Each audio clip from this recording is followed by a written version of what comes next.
Bonjour à toutes et à tous. Donc, effectivement, je suis Franck Brier, je suis inspecteur général d'économie et de gestion et j'aurai le plaisir d'animer cette séance au cœur des entreprises en accueillant notamment Madame Simone de Oliveira, directrice générale adjointe de la BRED, et Monsieur Alban Sartori, directeur des ressources humaines de cette même entreprise. Alors, je vais tout au long de cette séance me servir des résultats d'une vaste étude que j'ai eu la chance de copiloter cette année pour l'Association nationale des directeurs des ressources humaines et qui a été présentée à leur université de printemps à Marseille il y a quelques semaines et qui sera disponible dans les prochains jours sur leur site ANDRH. La thématique de cette étude, elle s'est intéressée au futur au pluriel du travail et au travail du futur.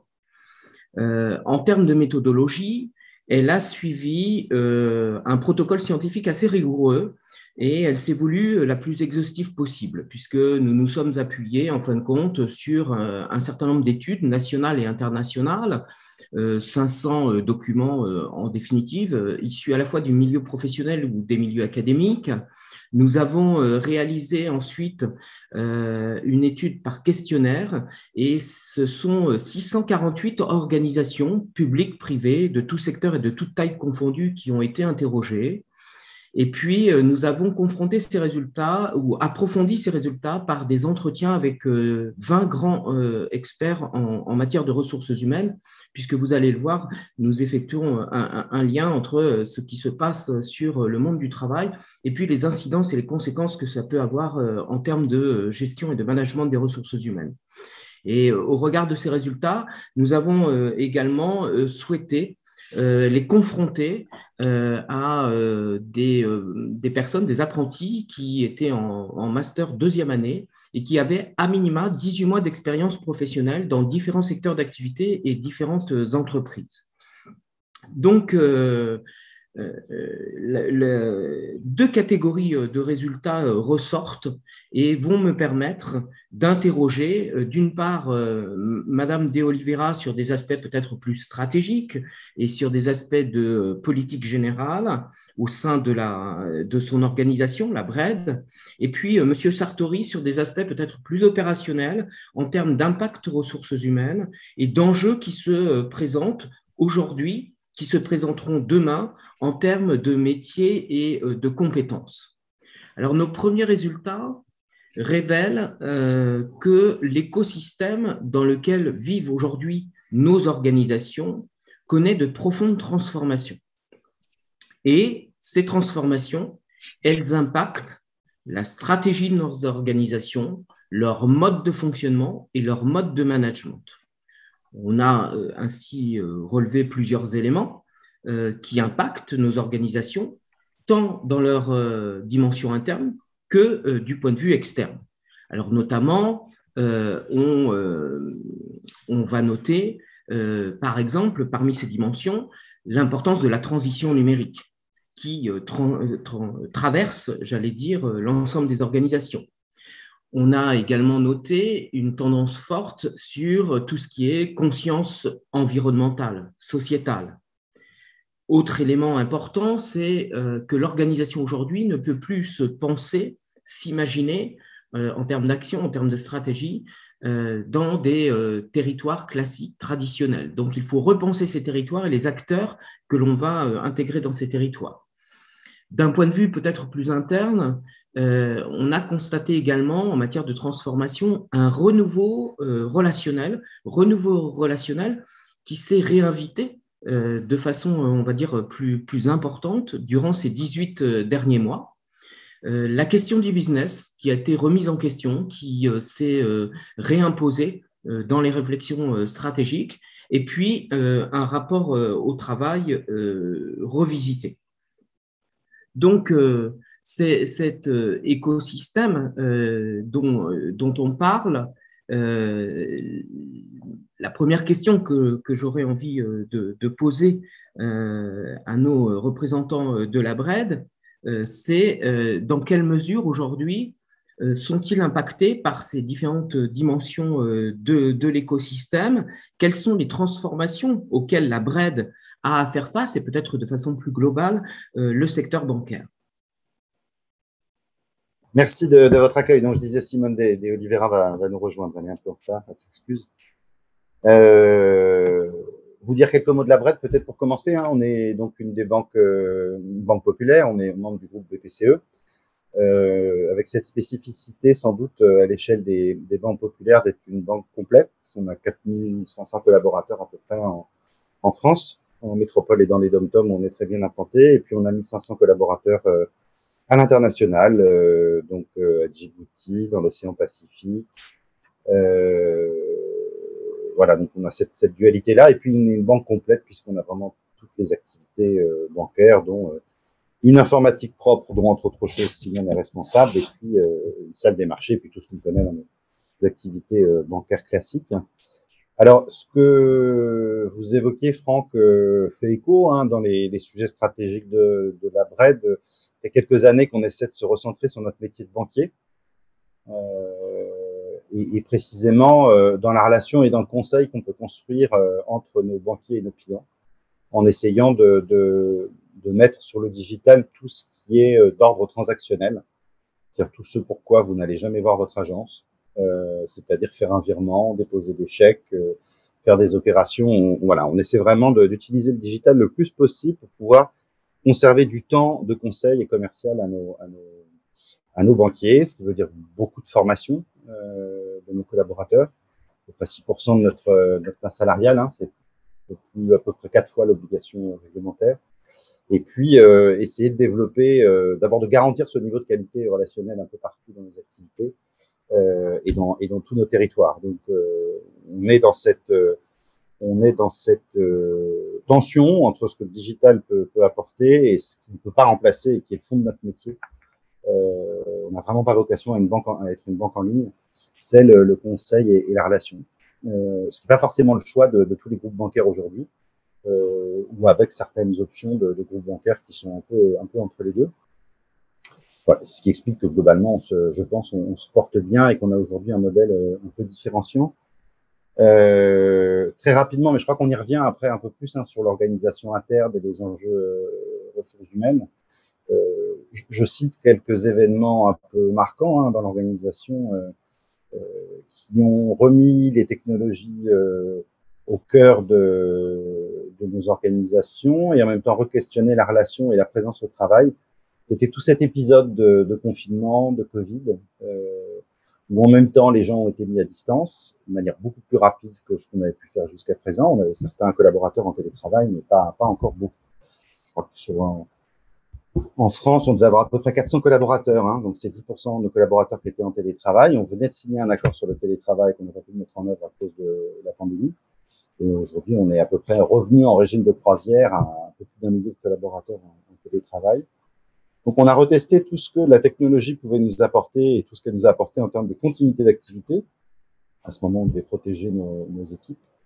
Et en même temps, tout ce que elle peut créer de distance entre les collaborateurs et puis en re-questionnant finalement quelque chose qui semblait évident pour nous, qui est le lieu de travail. On va travailler à un endroit. On se rend compte que dans les années à venir, c'est des sujets qui vont être vus un peu différemment. Il y a des aspirations de plus en plus de gens qui souhaitent avoir accès au télétravail. Et en même temps, on a la conviction que travailler dans une entreprise, c'est travailler avec d'autres dans une unité de lieu de temps. Donc, on est vraiment aujourd'hui dans ce réaménagement de l'organisation du travail autour du télétravail et puis de vous à moi encore des vaines hésitations qu'on a avec le Covid, hein, qui n'est pas terminé. On a eu un nouveau cas, une nouvelle petite épidémie dans un de nos sites là, à Joinville. Donc, on a dû faire machine arrière, remettre les gens au travail à distance.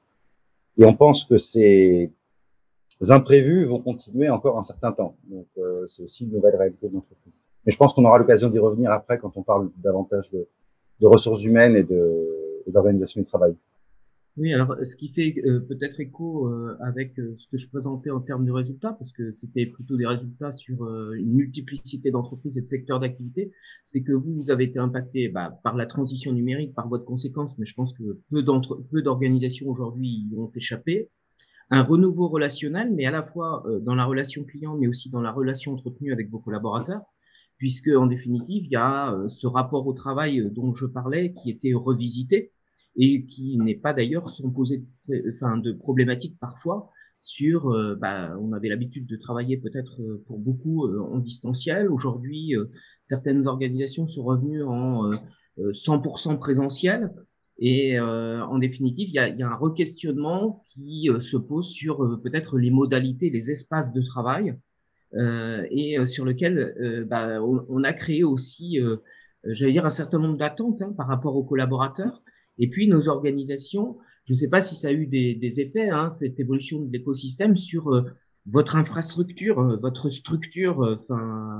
On entend beaucoup parler d'abandon ou de vente de bâtiments, d'abandon de location d'espace, et ce qui n'empêche pas la relation avec le client ou la relation avec le collaborateur. Je ne sais pas si vous voulez réagir sur cette question. Oui, ça fait partie de nos réflexions. On a effectivement plusieurs modèles, retenus par les entreprises, certaines qui reviennent au 100% travail présentiel, d'autres qui sont allées franchement à l'opposé, c'est-à-dire en disant vous pouvez travailler de n'importe où. Donc la dernière étude que j'ai vue, c'est Boursorama, je crois, qui autorise ses collaborateurs à travailler de n'importe où en France en ayant l'obligation de revenir physiquement au siège que 2 jours par mois et en prenant en charge, d'ailleurs, je crois, les frais de transport, de train, etc., voire les frais d'hébergement quand les gens reviennent sur Paris. C'est pas notre choix, on est entre les deux, donc on a ouvert le télétravail. Alors, en dehors des populations qui ont des contacts réguliers avec la clientèle, pour des raisons que j'évoquais précédemment, mais j'y reviendrai. Parce que si on veut être une banque de proximité dans le conseil, pour nous, la présence en agence et la présence de proximité, elle est fondamentale. On l'a accepté parce que c'est une attente d'un certain nombre de gens, notamment en Île-de-France, où globalement le coût de l'immobilier à titre individuel et les temps de transport fait que c'est quand même une vraie forme de confort, contribue à la qualité de vie au travail. Après, on n'est pas dans une optique de rendu de locaux. Ça ne nous empêche pas de les optimiser, mais on est très prudent là-dessus. Et je pense qu'on n'ira pas au-delà de ce qu'on a fait, c'est-à-dire maximum 2 jours de télétravail par semaine pour les collaborateurs qui sont concernés. Pour plusieurs raisons. La première, c'est que si je devais être caricatural, on pense que l'éloignement est destructeur de valeurs collectives. Alors, je vous donne un exemple. Moi, j'ai été DRH avant dans une autre banque de l'informatique. Et donc, j'étais très en lien avec IBM. IBM France, il y a maintenant un certain nombre d'années, avait ouvert totalement le télétravail à ses collaborateurs. De la même manière, je crois qu'ils avaient l'obligation de repasser 1 ou 2 jours par mois au siège. Ils pouvaient travailler de chez soi ou être en clientèle. Et en fait, c'est un modèle qui a très bien fonctionné pendant 3-4 ans. Ils étaient très contents, ils avaient rendu des mètres carrés. C'est vrai que c'est un coût pour l'entreprise. On estime que le coût complet d'un poste de travail sur Paris, c'est à peu près 15 000 € par an. Si vous comptez le prix du mètre carré, l'amortissement de l'ordinateur, puis vous pourrez imputer un certain nombre de services qui vont être la sécurité, l'accueil, le ménage, que sais-je, l'électricité, l'eau, donc c'est un vrai coût. Donc ça a bien fonctionné 3-4 ans, et puis au bout de 3 ou 4 ans, le fonctionnement collectif a commencé à devenir de plus en plus compliqué. Il y a eu des vrais problèmes de fonctionnement collectif, des vraies chutes de productivité.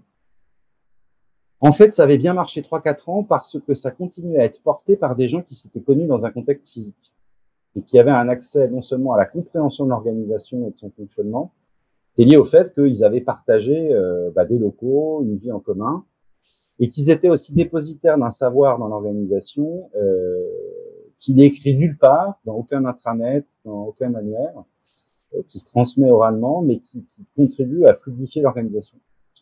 Je donne un exemple, c'est toujours le même que j'emploie, mais vous allez avoir un modèle de facturation dans l'entreprise qui vous dit quand vous devez payer une facture, c'est de telle manière. Il y a en bon français un workflow qui est dédié dans les outils, tout va bien. Sauf que parfois la vie est mal faite, il faut débloquer un paiement en urgence, etc. La procédure ne prévoit rien.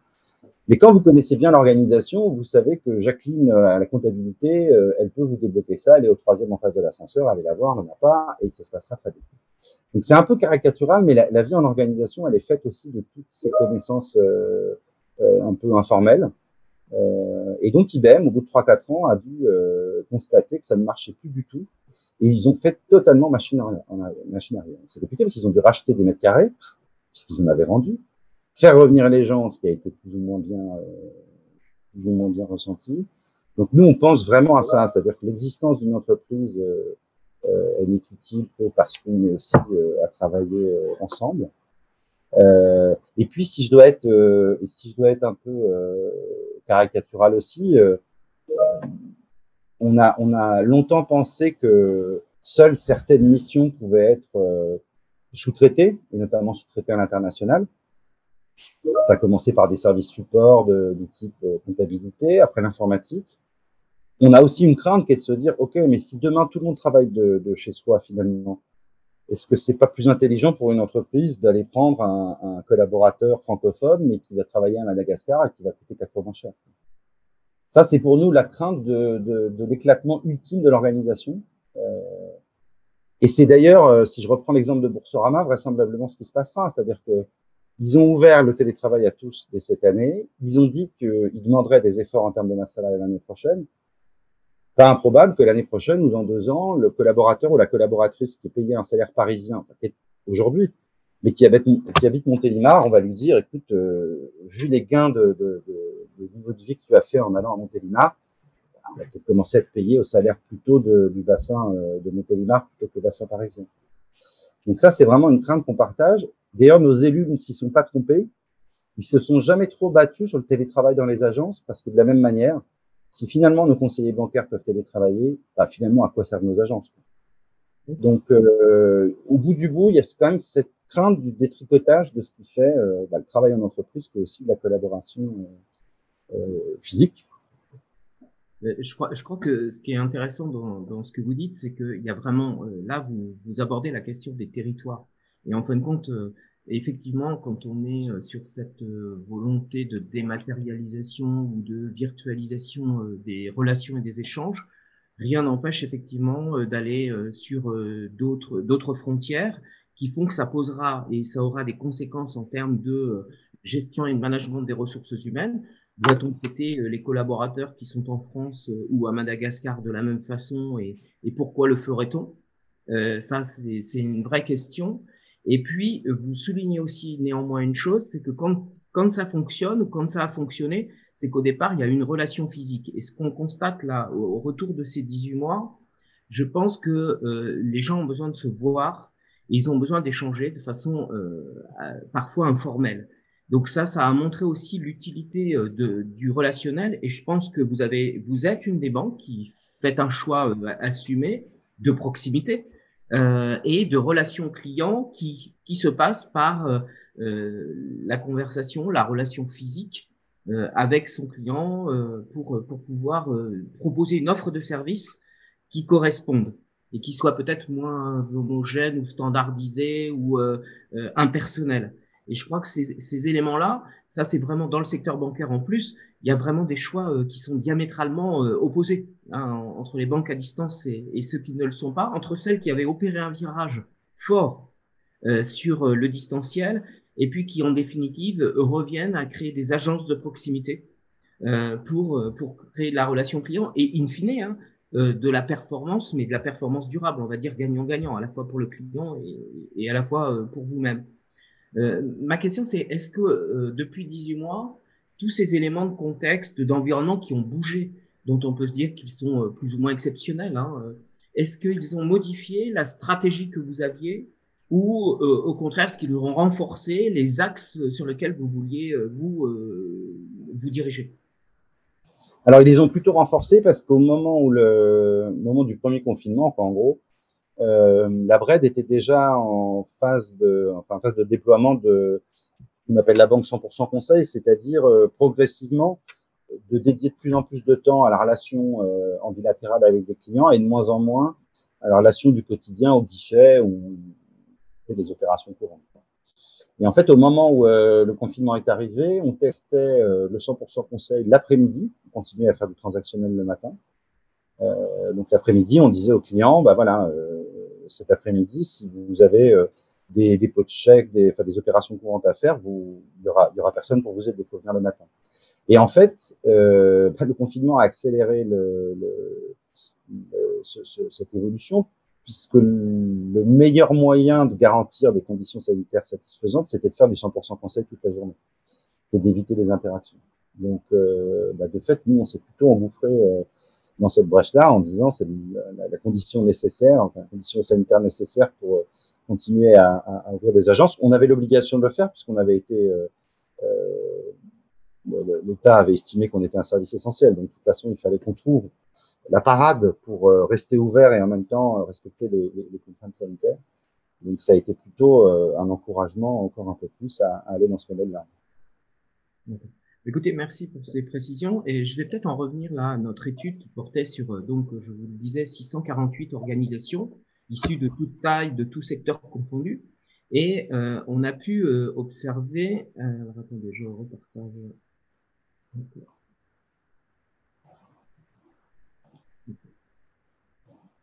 Voilà. On a pu, en fin de compte, observer et identifier que les organisations pouvaient évoluer. Et on a identifié 4 typologies d'organisations qui évoluaient, en fin de compte, dans 4 mondes qui étaient un peu inspirés par des choses, ou en tout cas des axes un petit peu différents. Donc, que les organisations évoluaient à l'intérieur d'un de ces mondes ou de plusieurs de ces mondes. Et ça s'expliquait, en fin de compte, on a réussi à l'expliquer en fonction parfois de la taille, du secteur d'activité, de la stratégie dont vous parlez, et puis parfois de l'intensité concurrentielle à laquelle on a à faire face. Alors le premier monde que l'on avait identifié, c'est un monde inspiré qui se caractérise en fin de compte, pour être simple, dans un monde du travail qui est ancré sur la vision, sur l'innovation, sur le développement, sur la créativité. C'est en fin de compte un monde des affaires qui est au service de la performance. Le deuxième monde identifié, c'est le monde que l'on a appelé le monde relié. C'est un monde qui est connecté, où les échanges sont essentiels, où la dimension relationnelle est privilégiée, où le management des communautés, des générations est important. Ce monde relié, c'est aussi un monde connecté, où la dimension digitale est également importante. Le troisième monde identifié, c'est le monde engagé. C'est un monde qui va prendre en compte de façon assez importante l'environnement, la satisfaction des besoins du citoyen et l'impact que ça peut avoir sur le citoyen. La responsabilité sociale et la responsabilité sociale des organisations, ce sont des éléments clés de ce monde. Et puis le quatrième et dernier monde, dans lequel on trouvait une catégorie d'entreprises, c'était le monde que l'on a appelé le monde du care. C'est celui où la dimension qualité de vie, santé, sécurité, bien-être, bonheur était essentielle, avec ces idées de bienveillance, d'accompagnement des individus et des collectifs importants. Donc peut-être par rapport à ces résultats, est-ce que vous, au sein de la BRED, vous vous sentez peut-être plus proche d'un ou de plusieurs mondes? Est-ce que ce sont des choses qui vous parlent? Oui, ça me parle, pardon. J'étais en train de réfléchir, est-ce qu'on est à un endroit en particulier ou un peu partout? Oui, ça me parle. Alors, en matière de vision et sans doute de responsabilité, on essaie vraiment de. Je sais que le métier de banquier n'a plus la cote, mais de rappeler aussi par l'exemple à nos clients que la banque c'est un métier de service, mais c'est le financement aussi de projets de vie, quoi. Que ce soit accompagner des particuliers quand on achète une maison, une voiture, on déménage, que sais-je, ou un entrepreneur quand il doit financer sa trésorerie, ou quelqu'un qui doit gérer son patrimoine ou se refinancer sur les marchés. Et je crois que c'est quand même ce qu'il y a derrière notre volonté d'être une banque de proximité et vraiment dans le conseil. Et on essaie de faire notre métier de banquier, qui est un métier risqué, puisqu'on manipule de l'argent de la manière la plus éthique et responsable qui soit, en posant aussi quand même quelques questions sur où on investit, qui on finance. Donc on essaie de rappeler ça. Et c'est pas évident, hein, parce que encore une fois, la banque ne fait que rêver, pour de bonnes et de mauvaises raisons. Mais c'est quand même ce qu'on expérimente avec beaucoup de nos clients. Donc c'est un vrai combat et c'est non seulement une vraie satisfaction professionnelle, mais en plus probablement un des vrais piliers de notre valeur ajoutée en tant que banque parmi les banques et puis en tant que banque tout court. La notion du care, alors, bon, la mission de l'entreprise n'est pas, vous savez, il y a des fonctions de responsable du bonheur qu'on peut être proposées dans les entreprises. J'ai jamais cru parce que je pense pas que ce soit la vocation d'une entreprise. On a une obligation légale de garantir les conditions d'hygiène et de sécurité des collaborateurs, c'est bien la moindre des choses. Mais bien au-delà, on est là pour créer des conditions pour que les compétences puissent croître et que les gens puissent faire leur travail dans de bonnes conditions. Le travail à la faveur des confinements et de la pandémie est devenu un lieu quand même est redevenu une valeur importante pour un certain nombre de nos collaborateurs parce que quand vous vivez seul, ben, vous réalisez à quel point le travail c'est votre lieu de. Alors je ne vous vois plus. À quel point le travail c'est un lieu de socialisation, c'est-à-dire que les gens, les seuls contacts qu'ils pouvaient avoir dans la journée, à part leur famille, c'était quand même souvent le travail. C'est idiot, mais on a la chance, nous, d'avoir accès assez vite à des masques et à du gel hydroalcoolique, ce qui n'était pas le cas pour tout le monde. Et ça semble idiot, hein, mais beaucoup de nos collaborateurs nous disent, bah quand même, la banque a bien géré les choses. Donc, on a redécouvert quand même l'importance de la filiation professionnelle qu'on pouvait développer dans le travail. Qu'est-ce que je peux vous dire d'autre? Après, c'est des mondes assez imbriqués. Hein, je crois que sur cette question-là, j'aimerais bien rebondir parce que enfin, j'ai eu l'occasion de discuter avec un sociologue qui expliquait que la difficulté, en fin de compte, de la période Covid a été la socialisation de l'individu dans un collectif de travail. Et que ça a été compliqué. Pourquoi? Parce que les applications que l'on n'avait pas forcément anticipées et que l'on a peut-être adoptées et qui avaient un certain nombre d'imperfections n'ont pas forcément permis de créer ce collectif. Et, autant on a eu l'impression que les managers se sont, dans certaines organisations, fortement rapprochés de leurs collaborateurs pour des soucis enfin voilà, de savoir si tout allait bien, si tout se passait bien. Mais autant dans le collectif de travail, ça a été un petit peu compliqué que de remettre l'individu dans le collectif de travail. Constatant ainsi des phénomènes de souffrance au travail, voire des effets sur la santé mentale dont on est en train de parler. Hein. Et est-ce que au sein de votre entreprise, vous avez anticipé ça? Est-ce que vous avez pris cette question-là enfin, à bras-le-corps ou enfin voilà. Oui, alors, de toute façon, l'éloignement lié au confinement successif a été souvent un révélateur hein, de ce qui pouvait se passer dans les équipes. C'est-à-dire qu'on a vu des équipes qui étaient plutôt très intégrées, avec un collectif qui était vraiment présent, ou globalement bien vécu cette période-là. J'ai un exemple à la maison, parce qu'on s'est retrouvé à télétravailler avec mon épouse, et elle est dans une équipe qui fonctionne très bien. Bah, voilà, un midi, ils ont fait un atelier cuisine à distance, quoi. Bon, toutes les équipes n'ont pas fait d'atelier cuisine à distance. Alors, je dis pas que c'est l'alpha et l'oméga du bonheur au travail. Ça veut juste dire qu'ils ont d'eux-mêmes pris cette initiative et que c'était une occasion plutôt sympa pour faire des choses ensemble. À l'inverse, les équipes où le manager était assez peu présent et où les gens étaient assez éloignés, ça a révélé des failles. C'est-à-dire un manager qui a déjà du mal à mettre en place des rythmes managériaux réguliers, à suivre ses collaborateurs dans une présence physique, c'est sûr qu'à distance, ces limites-là vont le rattraper. Alors, on a eu effectivement des réactions de tout type, hein, même par rapport au télétravail, parce que pour certains, c'était la première expérience chez nous de télétravail.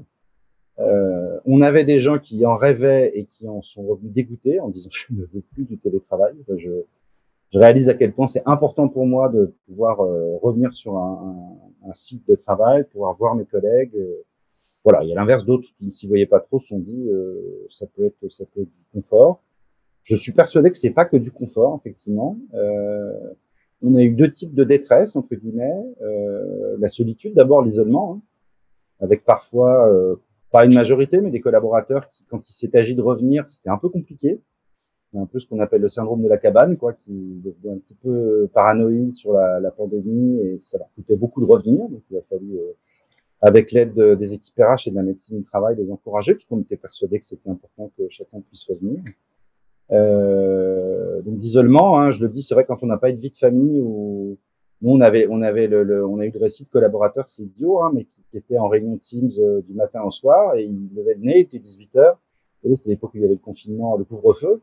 Il disait 18h, bah, les magasins sont fermés, quoi. Donc, j'ai plus le temps de faire mes courses. Enfin, c'est des petites choses bêtes, hein, mais ça renforce un peu l'isolement. Et puis, contre-intuitivement, par rapport à ce que certains managers un peu suspicieux pensent, les managers qui pensent qu'en télétravail, les gens ne travaillent pas, à quoi je leur réponds qu'il y a déjà des gens qui travaillaient pas en physique, donc en général, ça ne s'arrange pas avec la distance, mais que à l'inverse, il y a énormément de gens engagés. Et c'est même parfois un peu l'effet inverse qu'on a vu en télétravail, c'est que les gens se sont trouvés comme, au motif qu'il n'y avait pas de temps de transport, au motif que voilà, se sont trouvés avec des journées, pardonnez-moi l'expression, mais totalement débiles. Ils faisaient du Teams de 8h à 20h, et sans doute beaucoup plus que ce qu'ils n'auraient fait en physique, pour la bonne et simple raison que le rythme biologique, avec le temps de transport, tout ça, fait que, sauf exception, vous n'êtes pas, heureusement, tous les jours de 8h à 20h au travail.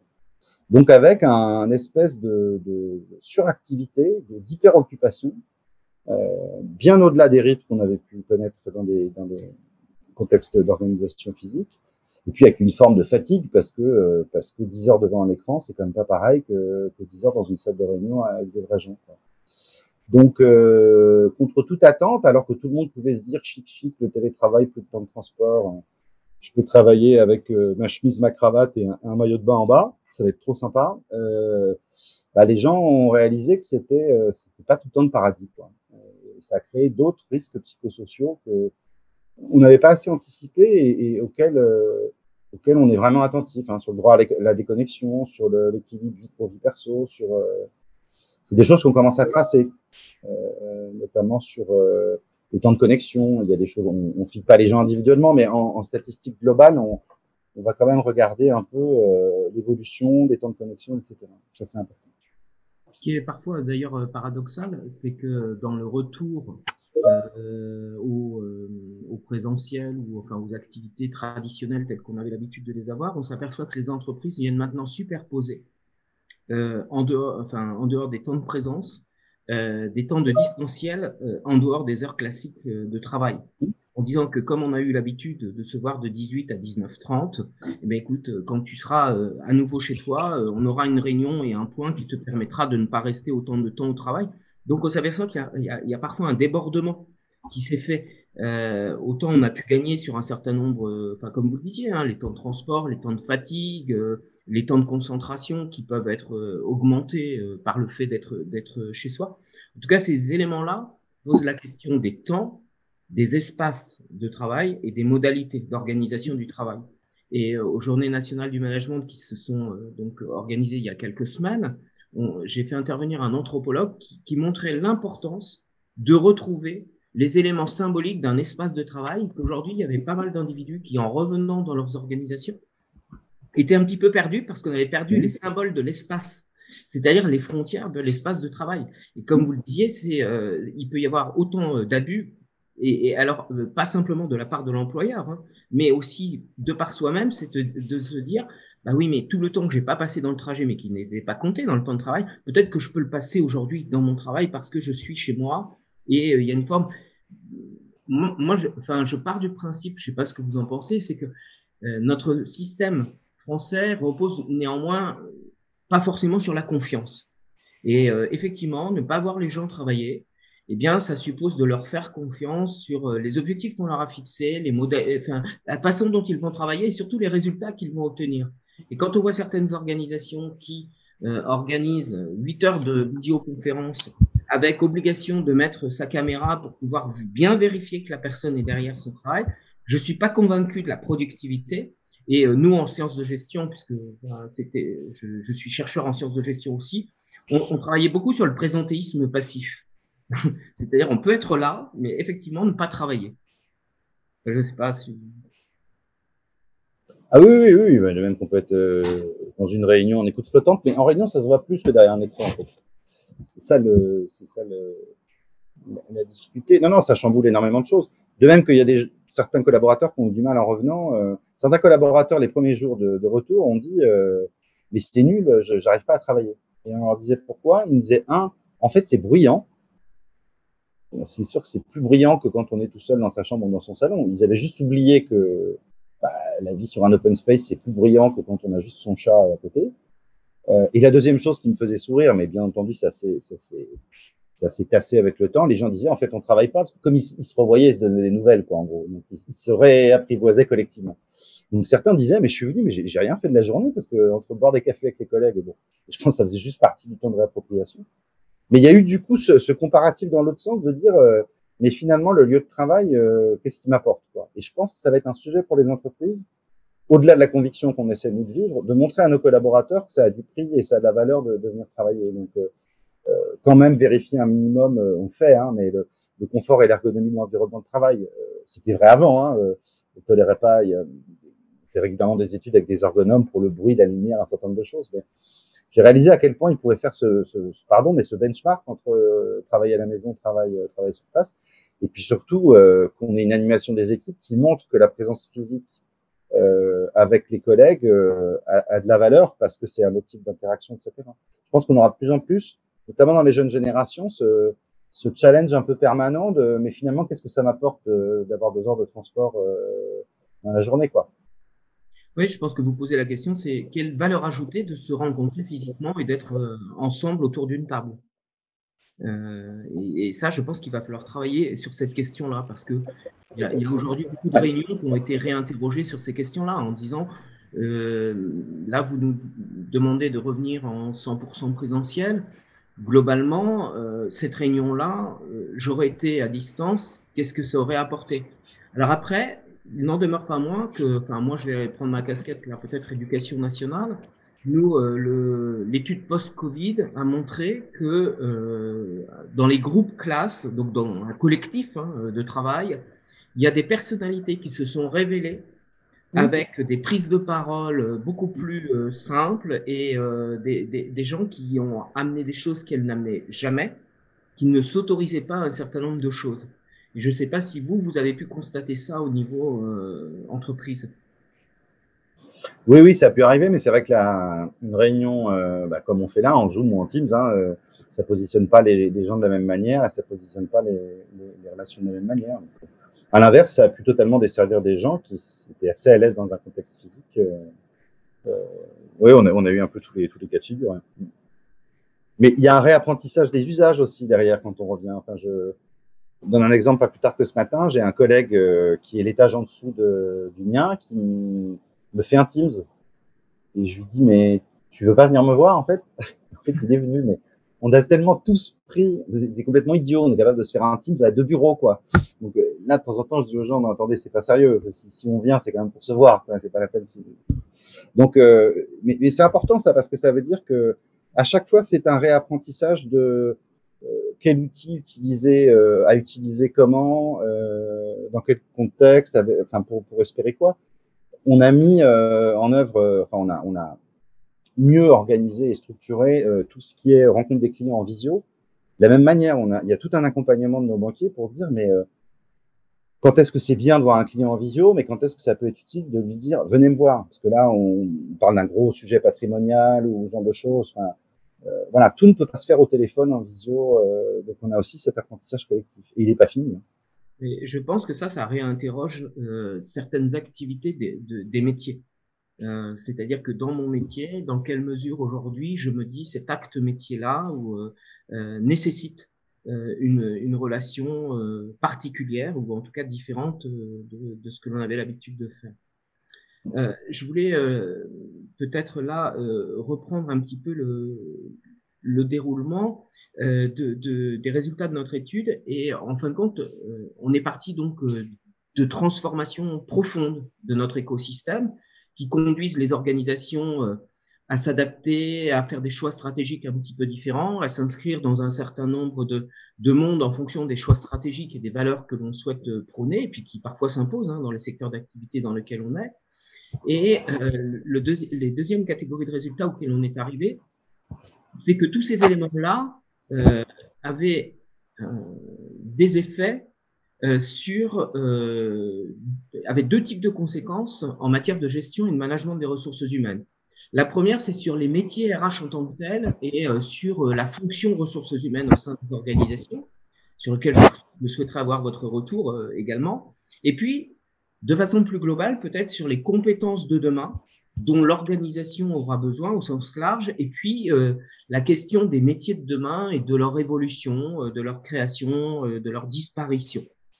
Donc, sur les métiers RH, Cette étude a révélé que les métiers RH étaient un petit peu impactés par 7 grandes tendances qui s'expliquent là encore selon les secteurs d'activité, selon la taille, selon etc., enfin, un certain nombre de paramètres. Parmi ces tendances, on a le monde en transformation, on a le développement des communautés, et derrière, il y a ce phénomène générationnel dont on parle beaucoup, il y a l'environnement numérique, il y a la bienveillance, il y a cette dimension administrative qu'on ne peut pas écarter des métiers ressources humaines, hein, c'était un petit peu le cœur de métier au départ, le pilotage stratégique et puis la maîtrise des risques. Et pour chacune des tendances, on a constaté qu'il existait un certain nombre de scénarios dans lequel on s'apercevait que le RH de demain ou les métiers RH, eh bien, ils pouvaient être, par exemple, c'est le RH transformer, c'est-à-dire le RH qui va être au cœur des transformations. Ça sous-entend qu'il est au sein des comités de direction, qu'il va participer au déploiement et à la faisabilité de la stratégie en termes sociaux, le RH conseiller personnel qui va accompagner les personnes dans des trajectoires professionnelles, dans des parcours, le RH réseau territorial, et puis là, on liste un certain nombre d'autres scénarios, développeur de la marque employeur, quand on est confronté par exemple à des problématiques d'attractivité en termes de recrutement, on en entend beaucoup parler actuellement, le RH pilote de communauté pour pouvoir proposer dans des secteurs à forte intensité concurrentielle des solutions RH adaptées à certains groupes de salariés, veilleur de tendance,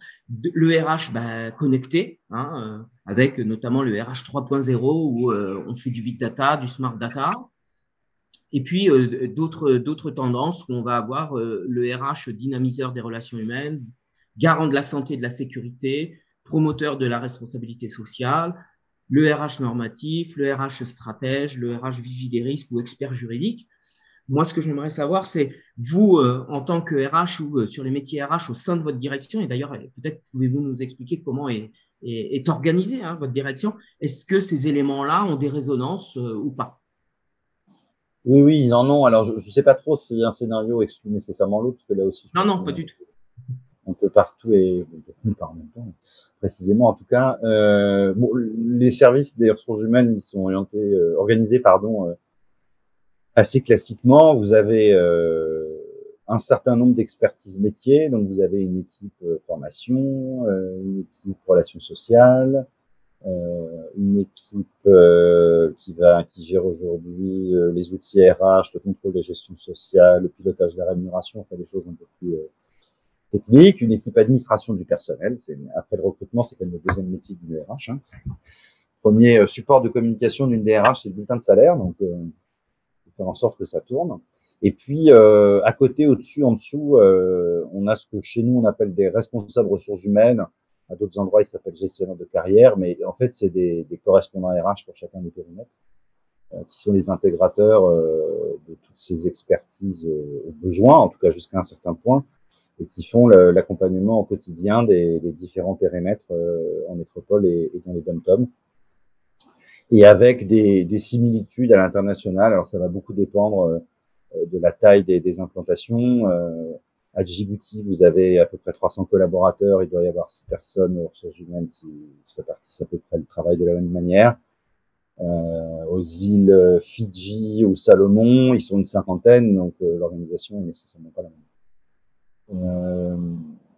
Alors après, dans les différents scénarios proposés, sur la première tendance, on est sans doute dans les deux premiers. Moi, j'ai la chance d'être comité exécutif de la BRED, et ça, c'était un souhait C'est essentiel.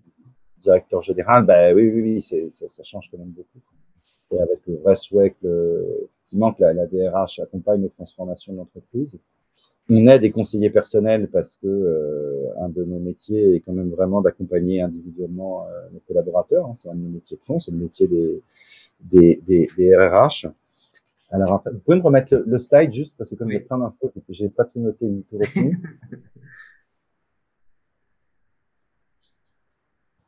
Allez.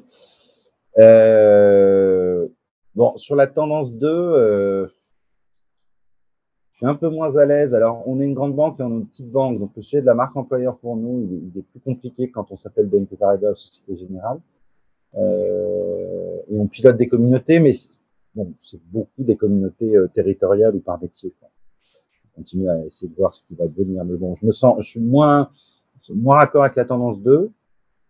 Sur la tendance 3, on doit être dans le scénario 8. Vous n'êtes pas confronté à des problématiques de recrutement sur certains types de Ah métiers? Si, Si, d'accord. Mais si, alors si, si, si, on y reviendra ouais, on a en beaucoup, fin beaucoup de mal à d'intervention. recruter des banquiers. Ouais, ouais. Ouais. On n'est pas les seuls. Ça Bah nous, oui, bah non, non, non. ça nous arrange pas, mais ça nous rassure. On est plutôt pilote d'une digitalisation apprivoisée, mais au regard de ce que je vous disais, bon, très franchement, la RH 3.0, j'attends toujours de la voir. Hein. Je connais bien les techniques de data intelligence. Enfin, c'est des choses que j'ai vues quand j'étais en charge de l'informatique.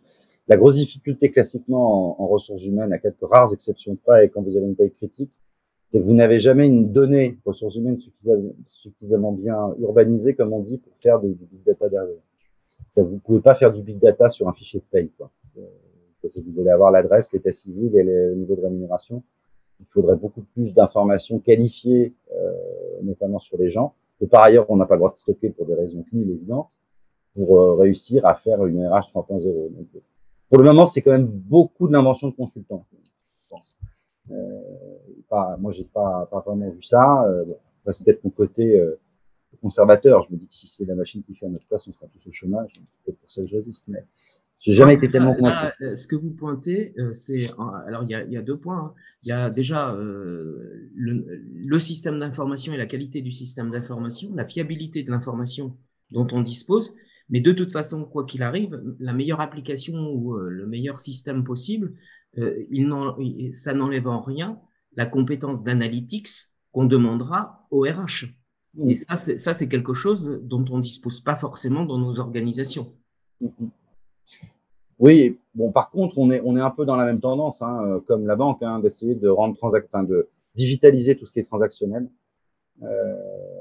voilà, de pousser les collaborateurs de plus en plus à gérer eux-mêmes en direct des opérations simples plutôt que de nous appeler, pour nous se concentrer sur les choses un peu plus à valeur ajoutée. Ça, c'est quand même vrai.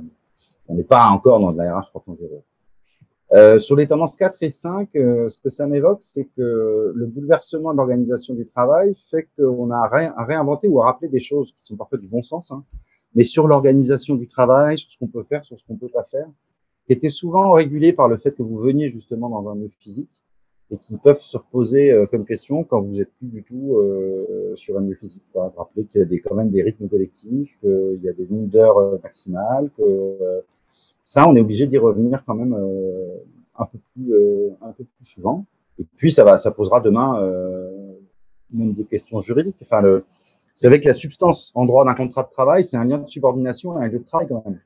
Oui. Donc, si demain on dit, en fait, un contrat de travail ne s'applique plus sur un lieu de travail, c'est quand même une vraie nouveauté. Hein. Donc, quelques sujets un peu techniques à venir. J'ai plutôt le sentiment que le contexte des 18 derniers mois réinterroge certains éléments du droit du travail. Ils vont obliger quand même à faire évoluer un certain nombre de choses. Alors, je dis pas enfin, j'ai pas d'avis hein, sur le sens sur lequel ça va évoluer, mais en tout cas, ça re-questionne, comme vous le disiez, le lien de subordination, les obligations de l'employeur et puis cette question du lieu de travail. Parce que est-ce que le lieu de travail peut être considéré comme le lieu personnel de l'individu? Ça, c'est une vraie question quand même. Ah bah, de fait, dès lors que vous signez un accord de télétravail, hein, c'est un avenant au contrat de travail, donc oui, la réponse est oui. Il y a une cause de licenciement qui est l'abandon de poste. L'abandon de poste, ça veut dire que vous vous présentez pas à 9 heures un matin au bureau, vous prévenez pas. Vous vous connectez pas à 9 heures, c'est un abandon de poste ou pas? Je sais pas.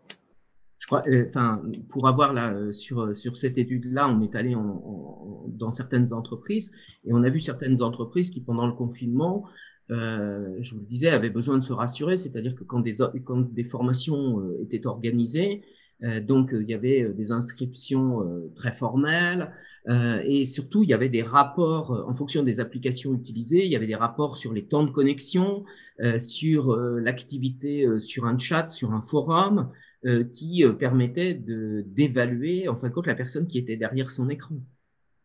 Ce qui, me semble-t-il, est un peu particulier, mais bon, ce n'est qu'un avis.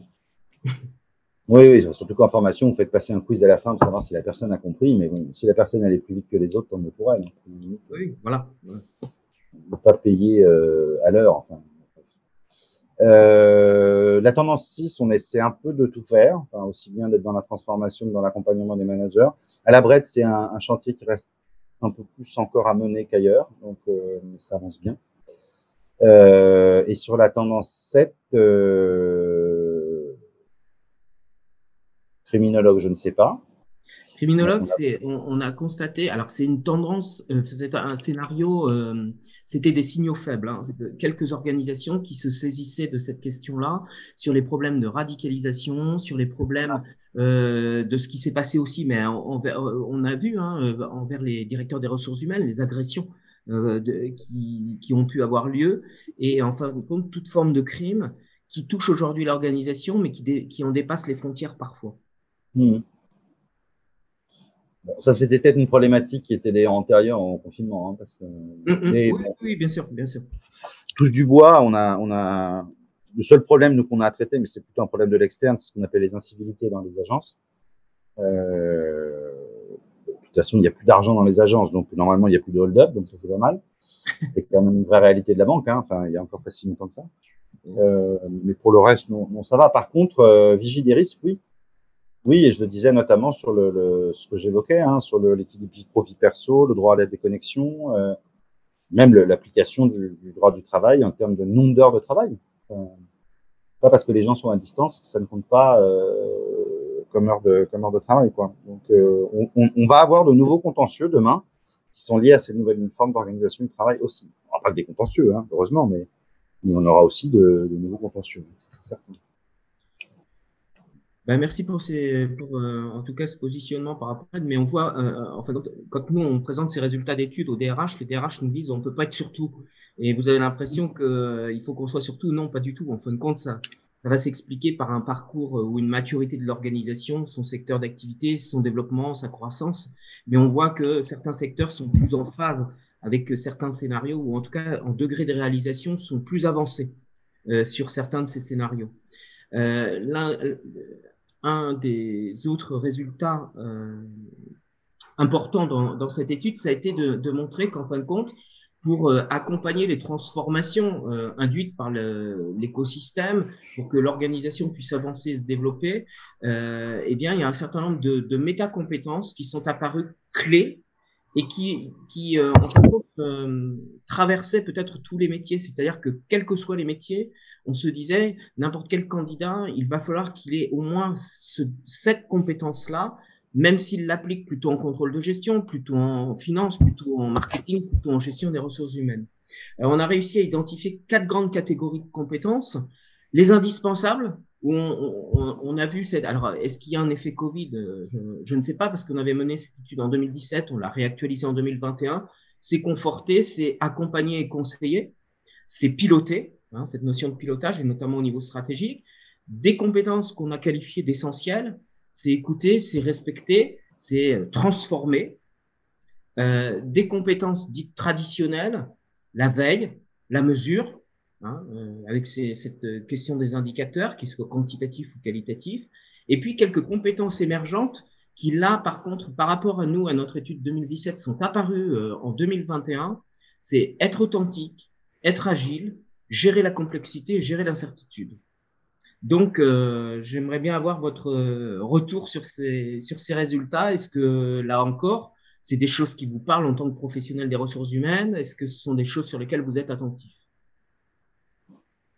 Oui, oui, ça me parle. Vous pouvez remettre le slide juste avant? Parce que là encore, il y a plein d'infos. Oui, ça me parle. Oui, je pense que c'est assez juste et c'est assez transversal. Si Simone arrive à nous rejoindre, elle pourra aussi donner son avis parce que ça peut sembler étonnant, mais ça pourrait s'appliquer aussi bien à l'informatique qu'aux ressources humaines. En fait. Oui. Je pense qu'il y a de plus en plus de choses qui relèvent en tout cas de l'intelligence de situation, de la compréhension des codes relationnels, qui vont devenir assez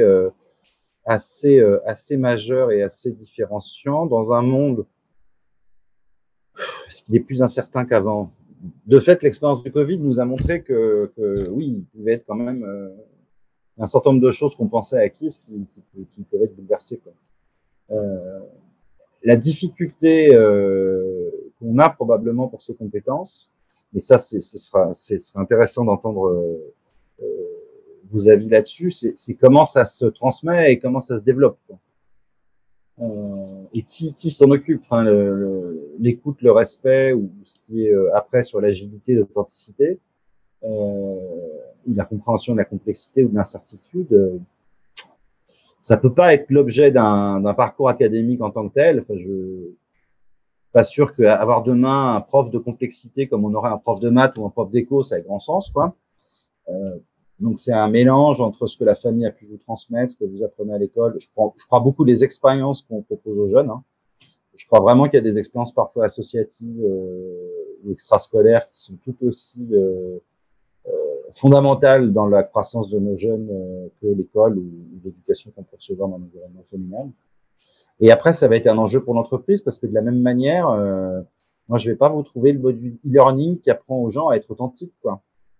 Donc, ça va être un mélange de du bagage avec lequel les gens arrivent, la capacité du manager à accompagner ça. Et c'est quand même compliqué, hein. Un manager, il est d'abord là pour gérer une équipe mais atteindre des résultats. Donc, il sait que la clé de son succès, c'est la croissance de ses équipes, mais c'est un de ses enjeux, c'est pas son unique enjeu. Donc voilà, qui dans l'organisation sera aussi en charge de veiller au développement de ces compétences-là, c'est un vrai sujet. Sauf avoir une vision assez malthusienne du sujet, qui est de se dire que finalement, seuls subsisteront ceux qui arrivent à le faire et que donc il suffit de laisser passer le temps et que les derniers seront les bons et c'est ceux qui sauront faire ça, quoi. Mais bon, c'est peut-être pas la meilleure approche. Les recherches que j'ai pu mener jusqu'à maintenant et que je continue de mener montrent qu'il y a un champ de tension qui s'opère sur le manager, parce qu'en fin de compte, c'est sur lui que tous les projecteurs se braquent et sur lequel, en fin de compte, on va le mettre en tension, et notamment en tension de rôle, ce qui peut produire, en fin de compte, des erreurs ou des difficultés sur le terrain. Donc ça, c'est un point de vigilance à avoir. Un deuxième retour, c'est pour ce type de compétences qui sont des compétences peut-être plus transversales. Non seulement il y a tout ce qui est éducation et enfin, la dimension personnelle de l'individu lorsqu'il arrive, mais on a peu de marge de manœuvre sur cette question-là. Donc, en définitive, lorsque nous, on dit en gestion qu'il faut essayer de développer ce type de compétences, on est plutôt sur des dispositifs de formation en situation de travail, avec des mises en situation qui vont permettre à l'individu de pouvoir authentifier, on va dire, ou attester de la maîtrise de ses compétences. Et vous parliez de l'expérientiel, je crois que c'est extrêmement important. Regardons aujourd'hui ce qui se passe sur le domaine des grandes écoles et des écoles de gestion et de management. On a aujourd'hui des directions de l'expérience étudiant, comme on peut avoir des directions de l'expérience client. Et nous, on dit, en tant que chercheur, attention à la symétrie des attentions. C'est-à-dire que si on fait de l'expérience client, eh bien, quid de nos collaborateurs? Et là aussi, il faut avoir le même type d'attention pour développer le même type de compétences. Bonjour Madame De Oliveira, merci de nous rejoindre.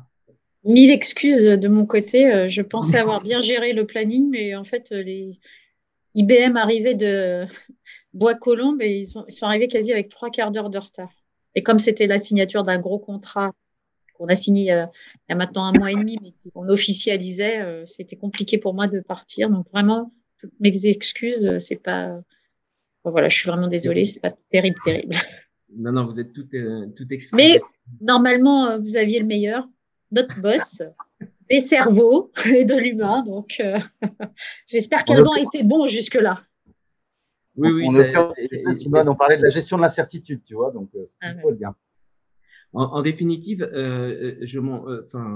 l'idée là, c'était de montrer que on a fait une vaste étude sur 650 organisations différentes à peu près, et qu'aujourd'hui, les compétences qui sont de plus en plus recherchées par les entreprises sont des métacompétences, quels que soient les métiers qui sont visés et sur lesquels on souhaite recruter. Et donc, on avait ces questions d'accompagnement, de conseil, de pilotage, d'écoute, de respect, de transformer, veiller, mesurer. Et puis, ces compétences émergentes de gestion de l'incertitude, de la complexité, de l'agilité. Et on était sur ces questions de savoir qui prend en charge le développement, la construction de ces compétences, et puis ça pose aussi la question de l'évaluation de ces compétences. À partir de là, et je voulais également juste montrer que nous, notre étude, elle a montré que les organisations, selon les secteurs d'activité, étaient confrontées à des problématiques métiers. Alors, on voit beaucoup apparaître, et le métier de la banque ou des assurances est assez j'allais dire, en avance sur ces questions-là, sur les observatoires métiers, qu'aujourd'hui, l'écosystème qui est en transformation, les choix stratégiques qui sont faits, nous montrent qu'il y a des métiers qui sont considérés comme stratégiques au sein de nos organisations, des métiers qui se transforment, et souvent par l'intermédiaire de la dimension du numérique, des métiers qui sont en déclin ou en disparition, hein, on les voit dans la grande distribution notamment, mais est-ce qu'on dit votre métier disparaît ou est-ce qu'en fin de compte il évolue plutôt vers une mission de conseil, je pense pour les hôtes et les hôtesses de caisse, des métiers à risque, des métiers en émergence et puis des métiers critiques et en tension. C'est aujourd'hui et depuis ces quelques dernières heures ou derniers jours, c'est ce que l'on entend beaucoup. Beaucoup d'employeurs se plaignent de ne pas pouvoir recruter alors que les offres d'emploi sont ici. Compétences. Donc, je ne sais pas sur ces catégories de métiers sur lesquelles, si vous êtes confronté à cela, si aujourd'hui la BRED peut dire demain, nos métiers stratégiques ou aujourd'hui, nos métiers stratégiques, on est capable de bien les identifier et nos métiers en tension, par exemple, ou critiques, aujourd'hui, on a des difficultés parce qu'on a fait des choix et qu'on n'arrive pas à trouver la compétence sur le marché. Simone, je fais les métiers critiques, tu feras les métiers stratégiques, ça te va? Oui, on a un vrai sujet, nous, je l'évoquais rapidement, mais de recrutement pour nos réseaux commerciaux, en fait. Il est au moins double. La première chose, c'est que de toute façon, on ne forme pas assez de commerciaux en France depuis 40 ans et que depuis 10 ans, la banque ne fait plus rêver. Donc, on a de moins en moins de gens qui sont formés à nos métiers. Et la deuxième chose, c'est que ce que j'évoquais dans notre stratégie de banque de proximité et 100% conseil, c'est qu'on attend des banquiers complets, c'est-à-dire qu'ils soient capables de maîtriser l'ensemble des produits, non seulement l'ensemble des produits que la BRED est à même de proposer, mais qui ait cette approche globale, et qui est pas sans lien d'ailleurs avec les compétences qu'on évoquait tout à l'heure, hein, la capacité d'écoute, capacité de compréhension, capacité globale de comprendre qui est son client, ses besoins et de savoir l'accompagner au mieux. Et ça, c'est compliqué parce qu'on est dans un monde bancaire qui est en voie d'industrialisation forte, enfin, voire de taylorisation. C'est-à-dire que vous avez de plus en plus dans des grands réseaux bancaires que je ne citerai pas, mais une tendance à l'industrialisation des tâches. C'est-à-dire que vous avez de plus en plus des banquiers qui sont essentiellement là pour saisir des données dans des masses de données, sachant que la décision bancaire, elle va être prise par un algorithme, un scoring, etc. Donc, certains qui arrivent chez nous, issus d'autres banques, à qui on dit, maintenant, il va falloir que toi, tu assumes la décision. Alors, on va te former, on ne tâche pas dans le grand bain comme ça. C'est très compliqué pour eux, parce qu'ils disent, mais non, mais moi, je ne m'ai pas appris à faire ça. Normalement, c'était l'ordinateur ou les règles de l'institution qui décidaient à ma place. Et donc, c'est super compliqué. Alors, heureusement, on a d'autres métiers commerciaux qui sont en train le monde de la distribution, notamment, a été très impacté par le Covid. Et donc, il y a beaucoup de reconversions et on essaie de former ces gens-là à la banque. Ce qui est encore un autre défi, parce que tout apprendre de zéro, même si on a un sens commercial, une bonne approche client, c'est quand même compliqué. Donc, on a un vrai sujet de quantité, mais aussi de qualité, en fait, des compétences sur le marché. Et on est tous comme ça. Donc, et comme on peut pas passer notre vie uniquement à piquer les banquiers des autres, parce que ça finit toujours par revenir, il faut aussi qu'on trouve d'autres moyens pour staffer nos équipes, quoi. Ce que tu dis là est valable d'ailleurs sur le réseau commercial. Et je compléterai effectivement, je ne sais pas s'il y a des métiers stratégiques. Ce qui est sûr, par exemple, moi qui viens de l'univers de l'informatique, aujourd'hui, l'IT dans une banque, c'est devenu beaucoup plus stratégique qu'il y a peut-être 10 ou 15 ou 20 ans. Donc, il y a sans doute des métiers, effectivement, avec certaines importances. Mais le problème de recrutement est le même partout. C'est ça qui est intéressant. C'est qu'aujourd'hui, on vit une époque où, quel que soit finalement ce qu'on va rechercher, on a cette problématique d'aller recruter, d'avoir des capacités de recrutement sur le marché. Par exemple, sur l'informatique, on voit que la France a quand même une bonne qualité d'ingénieurs. Pour autant, aujourd'hui, on voit pas de sortie d'école. Donc, ils sont où, les ingénieurs français? les derniers recrutements qu'on arrive à faire, en toute transparence, on a beaucoup de gens qui viennent des pays du Maghreb, et même en passant par les boîtes, bon, c'est le métier de prestation de services, eux-mêmes ont du mal à recruter. Donc, bon, il se passe quelque chose qu'on n'arrive pas bien à expliquer. Et après, je crois qu'il faut qu'on arrive à avoir une vision, enfin, en tout cas, plus de précision dans ce qu'on recherche. C'est-à-dire que je m'explique, avant, enfin, la banque, c'est faut bac plus 5 pour rentrer dans une banque. Je schématise, mais c'est un peu ça, et même au niveau back-office. Alors oui, c'est vrai qu'ils ont un métier intéressant, qu'on essaye de mettre de la valeur ajoutée. Enfin, pour saisir quand même des ordres de virement ou appuyer sur un bouton pour faire telle ou telle chose, c'est vrai que du coup, aller chercher un bac plus 5, est-ce que c'est le bon choix? Parce que l'éthique veut que dans la banque, si on n'est pas à tel niveau, on n'a pas un... Voilà. Donc, je crois qu'il y a aussi ce travail qui est peut-être plus simple, plus compliqué, pardon, qui est ne pas avoir une seule façon de recruter avec une seule vision du recrutement et ce que serait le bon candidat, et d'arriver à être plus, on appelle ça du marketing direct, ou en tout cas plus segmenter notre recherche, qui demande d'ailleurs à nos RH un travail qui est différent, je pense, qu'un travail de massification qu'on avait avant, où le recrutement était plutôt, voilà, on balançait, on savait que pour rentrer dans une banque, quel que soit le métier, si t'avais pas de bac plus 5, déjà, on regardait même pas le CV, quoi. Donc, il y a un travail à la fois de finesse, de justesse, et nous, en tout cas, qui sommes là et qui demandons du recrutement, aussi d'accepter de reprendre du temps avec des gens moins bien formés. Parce que moi, je le vois sur mes équipes, souvent, ils veulent le mouton à 5 pattes, quoi. Il faut qu'ils sachent faire ça, et puis ça, et puis ça, et puis ça. Et je lui dis, mais toi, quand t'es arrivé au départ, tu savais faire tout ça? Non. Bah, pourquoi lui, il devrait? Donc, vraiment, voilà, il y a à la fois cette, nous-mêmes avoir une certaine conscience qu'il va falloir investir du temps et que c'est paradoxal puisqu'on nous demande d'être le plus rapide, le plus machin, etc. Donc, il faut qu'on accepte cette perte, entre guillemets, de temps qui est peut-être cette sensation au départ, mais qui sera pas qui sera utile parce qu'on construit finalement la force humaine de l'entreprise de demain. Et en même temps, de sortir des codes, voilà, telle branche et tel truc, tel machin, etc. Parce que il faut qu'on soit beaucoup plus finalement très différenciant et qu'on aille dans un marketing direct sur ce qu'on recherche et pas vouloir faire des clones dans nos métiers, quoi. Ça a beaucoup de résonance ce que vous dites, mais je pense que vous n'êtes pas tous, vous n'avez pas tous le même discours dans votre secteur d'activité. J'étais responsable d'une licence pro banque, licence professionnelle, et dans lequel, en définitive, les acteurs du monde bancaire me disaient le BTS banque, on recrutera plus, on recrutera plus au niveau bac plus 2. Il nous faut des bac plus 3.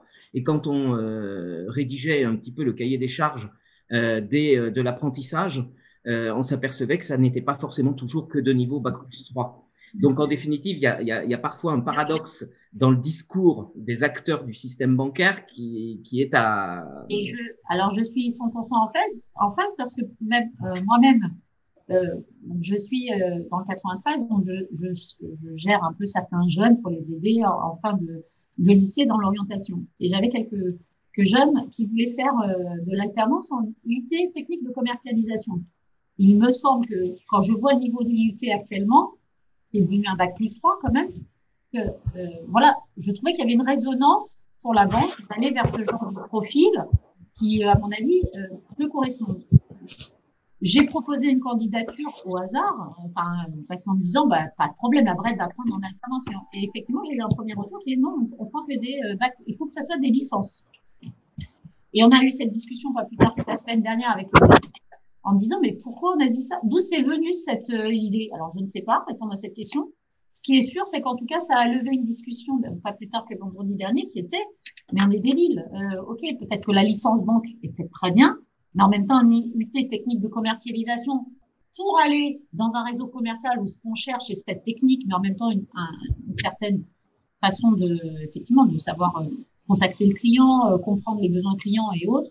Pourquoi on ne pas et finalement cette personne a été prise et puis finalement vendredi on en a discuté et on va réorienter peut-être nos choix. Donc je suis d'accord que c'est pas il peut y avoir un double discours, mais ce double discours il peut être lié au fait finalement d'être un peu éloigné du terrain et de pas avoir pris ce temps de ce qui se passe à la fois sur le marché des écoles et en même temps et c'est là où je plaisantais en disant la RH, c'est la gestion des cerveaux. Quand moi, je blague un petit peu avec Allemand en disant c'est toi notre patron. Parce que pour moi, celui qui possède et qui travaille les cerveaux, c'est ça la force quand même de l'entreprise. Mais je crois que c'est ça, c'est d'avoir ce temps-là pour aller voir ce qui se passe un petit peu sur le terrain, aussi comprendre où sont nos propres difficultés de recrutement, revoir peut-être nos intentions un peu à la baisse au départ, même si on a l'impression de baisser au départ, mais ça sera un gain pour plus tard. Oui, Mais pas retomber dans l'excès, parce que moi-même, j'étais dans les premiers apprentis de la BRED en université. Donc voilà, je suis rentrée apprentie il y a 25 ans, ce qui était rare à l'université. L'apprentissage, c'était BEP, CAP à l'époque. bien sûr. Et finalement, ça a été pour moi la meilleure des voies, parce que, en tout cas, moi qui avais envie de faire du concret et pas que de la théorie, ça m'offrait vraiment la voie royale. Et c'est vrai que je pense que et Allemand l'a redit, je crois vendredi, on a à un moment pris les alternants comme c'est pas très beau ce que je vais dire, mais pour boucher des trous, des manquements à des endroits, et donc de pas avoir conscience que non, un alternant n'est pas là pour boucher un poste, c'est un investissement, et donc c'est du temps que tu dois donner pour après gagner plus tard. Et ça, il faut remettre ça, à mon avis, en avant, mais je suis d'accord aussi que c'est paradoxal avec ce qu'on nous demande, parce que il faut que tel projet il sorte vite, il faut que le gars il soit tout de suite opérationnel, qu'il maîtrise toutes les techniques de vente. Et c'est vrai que la réglementation est plus complexe. Enfin, il y a des choses le métier est un peu plus compliqué, peut-être qu'il n'a pu l'être à une époque. Et donc c'est à nous d'être vigilants dès qu'on a un rôle un peu impactant au sein de l'entreprise aussi pour qu'on redescende un peu enfin les choses et qu'on soit plus lié au terrain et ce qui se passe dans la vraie vie. Je pense qu'à un moment c'est un peu perdu. Oui, je pense que, enfin, là, vous touchez une question aussi, c'est l'importance du métier et de l'image que l'on peut se faire aussi des métiers. Et moi, j'ai beaucoup écrit sur le marketing des métiers et le marketing ressources humaines. Et c'est essentiel. Lorsque j'étais directeur d'un IAE, j'ai créé un Master 2 en ingénierie et politique financière avec mes acteurs du système bancaire qui me prenaient tout en contrat de professionnalisation et en m'assurant des débouchés en termes de CDI. Je n'ai pas eu de candidature d'étudiant. Et je me dis, comment se fait-il? J'étais voir la cible potentielle et en fin de compte, l'image qu'ils se faisaient du métier n'était pas conforme à la réalité. C'était au moment de la crise des subprimes où, en fin de compte, leur entourage leur disait, le métier de banquier, c'est un métier de voleur, ceci et cela, et avec un certain nombre de choses. Et donc, on a travaillé, en fin de compte, sur l'image perçue du métier, sur l'image voulue par la profession, et puis sur la réalité du métier. Et parmi la construction de cette image, vous avez des antécédents. Et je prends, puisque je représente l'éducation nationale, un des antécédents, c'est un des prescripteurs importants, ce sont les enseignants d'économie et de gestion qui vont pouvoir orienter, qui vont pouvoir conseiller et donner une image. C'est ce type de manifestation que l'on donne qui va montrer la réalité des métiers et qui concourt, alors ça n'est qu'une des dimensions dans la construction de l'image, mais qui va... Pourquoi? Parce qu'une fois qu'on a une image, ça détermine un comportement. C'est exactement comme en marketing. C'est un comportement d'orientation, un comportement de mobilité et un comportement de recrutement ou de décision de vouloir postuler pour être recruté. Et là, je vous posez vraiment le point sur le truc. Et je vais même au-delà. Je pense que un DRH au sein d'une entreprise, il ne devrait même pas avoir à demander à Simone ou à d'autres s'ils ont du temps pour faire telle ou telle chose. Ça devrait faire partie quasi pas de nos obligations, mais de notre devoir d'aller expliquer, montrer, parce que pour avoir fait moi une formation HEC exécutive il y a 1 mois et demi, j'étais pas la plus jeune, j'étais pas non plus la plus âgée, mais en tout cas j'étais celle qui avait aujourd'hui un titre, en tout cas sur le papier, qui avait l'air plus important que les autres. Et quand j'ai parlé de la banque et tout ce qu'on faisait, j'avais plein de jeunes autour de moi, des jeunes de 25-30 ans, Ils me disaient, ah, mais vous faites ça, mais c'est génial. J'aurais jamais imaginé que la banque puisse faire ça. Donc, je me rends compte qu'au travers, finalement, d'une formation qui était pour moi à titre personnel, j'ai plus passé du temps à expliquer mon métier, la BRED, et montrer que toutes les banques n'étaient pas les mêmes, et puis que même quand on faisait de l'informatique dans une banque, il y avait des choses sympas qui se faisaient. On n'était pas encore une fintech, mais quand même. Et finalement, ça a suscité, j'ai reçu des messages derrière sur LinkedIn en disant, écoute, j'aurais jamais postulé à la banque par avant, mais maintenant que je t'ai vu, avec ce que tu m'as raconté, ça me donne envie. Donc, je me rends compte que aussi, on a il y a un devoir peut-être d'ambassade au sein de l'entreprise elle-même, qui doit travailler main dans la main avec le DRH pour qu'on puisse avoir ces moments. Parce que je pense qu'effectivement, on ne market pas assez globalement tout ce qu'on fait, même si on le dit de manière un peu quand on rencontre des gens, mais et cette rencontre, il faut aller la chercher au plus tôt dans les écoles, bien avant. Et puis je redonne un autre exemple. Nous, on a travaillé à un moment sur le coopératon, on avait justement les IAE qui étaient avec nous.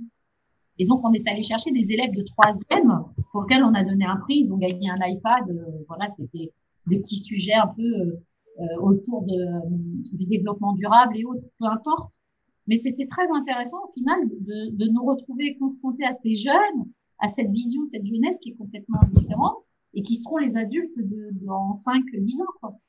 Et voilà, donc ça, ce temps-là, il faut qu'on arrive à le créer et sortir un peu de ce côté opérationnel et quotidien et de dire toujours qu'on n'a jamais le temps, quoi.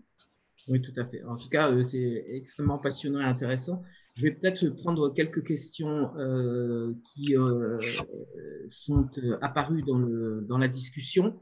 Première des questions, je ne sais pas si vous aurez une réponse très précise, c'est quelles sont les qualités d'un bon manager aujourd'hui? Quelles compétences à maîtriser? Vaste sujet. Un beau sujet. Moi, je vais dire, je viens d'un métier technique. Donc, au départ, les gens misaient beaucoup sur la technique. Je ne crois pas que le meilleur des techniciens soit le meilleur des managers. Donc, pour moi, le management, c'est une aventure humaine.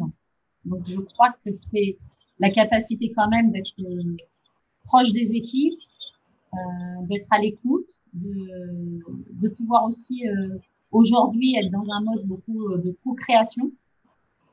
Par contre, ça n'empêche pas qu'à un moment, quand on a imaginé les choses et que ces temps de co-création sont terminés, une fois qu'on a décidé, un bon manager, il doit quand même donner cette orientation. Et là, par contre, on doit s'aligner. Par contre, il faut laisser, en tout cas à chacun, l'espace en se disant dans 3 mois, 6 mois, on doit refaire un point parce que finalement, il n'y a pas une décision aujourd'hui que je prends qui va être bonne ad vitam aeternam. C'est ça le vrai changement qu'on a. C'est que aujourd'hui, on est dans un monde où ma décision d'aujourd'hui sera peut-être bonne 3 mois, 6 mois, 1 an, 2 ans, j'en sais rien. Peu importe. Mais il n'y a pas de remise en cause du manager parce qu'on va changer les choses et qu'à un moment, on va reprendre les choses. Donc, un bon manager, il doit être à l'écoute. Il doit savoir décider et activer des décisions quand il faut les prendre. Et après, être en capacité de créer ces espaces où on rediscute pour pouvoir, aujourd'hui, enfin, les gens appellent ça de la transformation. Moi, j'appelle plus ça de la transformation. C'est-à-dire qu'on est en évolution perpétuelle. Donc, c'est être en ordre de marche constante pour que notre système, les équipes qu'on manage puissent évoluer de manière cohérente, à la fois pour répondre aux besoins de l'entreprise, mais également, moi, j'aime bien dire, moi, je veux que les gens chez moi, ils soient bankable. Demain, c'est un collaborateur, quand un collaborateur vient me voir, il me dit, je démissionne, j'ai trouvé autre chose. Bien sûr, je peux être déçue parce que la personne, elle avait un rôle ou autre, mais dans le fond, je suis contente. Je me dis, j'ai fait mon boulot. Il a trouvé quelque chose. Ça veut dire que le temps qu'il a passé avec moi, il est arrivé à un certain niveau qui, pour moi, fait qu'il a réussi à trouver un travail de bon niveau ailleurs. Donc, c'est ça, c'est comment on crée un certain collectif où chaque individu peut essayer de s'y retrouver. Alors, bien sûr, on fait pas plaisir à tout le monde, hein, c'est pas le monde non plus des ben oui, où tout le monde va réussir, etc. Hein. Mais il faut avoir cette philosophie globale. Après, tout le monde va pas réussir de la même manière et voilà. Et je pense qu'il faut être assez juste. On parle beaucoup de courage managérial, c'est la réalité des choses. Il faut être juste, dire les choses quand il faut les dire. On peut être proche tout en disant les choses et avoir un respect mutuel humain là-dessus. Et puis, je crois surtout qu'un bon manager, il prend du temps à expliquer et à redonner du sens. Et quand on s'est trompé, on a aussi le droit de dire qu'on s'est trompé. C'est la vie, on est des êtres humains, on n'est pas que des machines. Donc, il n'y a pas honte non plus pour un manager de pas avoir tout parfait comme si on devait être premier de la classe. Mais ça encore, on peut revenir au côté enseignement français qui fait qu'on a cet objectif d'être premier de la classe. Donc, je pense qu'il faut l'intelligence émotionnelle aujourd'hui, je pense, et le sens politique est très important aussi pour le manager. Là, vous traduisez quand même un discours qui n'est pas encore fortement, enfin, qui n'est pas généralisé hein, dans les organisations, qui est plutôt conforme, qui est plutôt conforme, j'allais dire, à ce que nous on voit en recherche hein, quand on va dans des organisations, j'allais dire, assez poussé hein, sur ces questions-là. Vous parlez du droit à l'erreur. Lorsque vous définissez la notion de manager, ça pose la question, est-ce que manager, c'est un métier à part entière ou est-ce qu'en fin de compte, je suis manager en management ou est-ce que je suis d'abord un technicien? Votre discours tend à dire que le manager, il y a aujourd'hui beaucoup de compétences transversales qu'il est important de maîtriser, qu'on va pouvoir après dupliquer et vous montrer aussi qu'un bon manager, mais là je me mets dans votre situation à vous, dans le discours que vous tenez, un bon manager, c'est celui qui sait accepter le départ de l'autre, voire même le susciter. Bien sûr. Parce qu'il a évolué et ah oui, alors là on en est un petit peu loin quand même dans beaucoup d'entreprises. Évidemment. Alors après, je me mets à la place.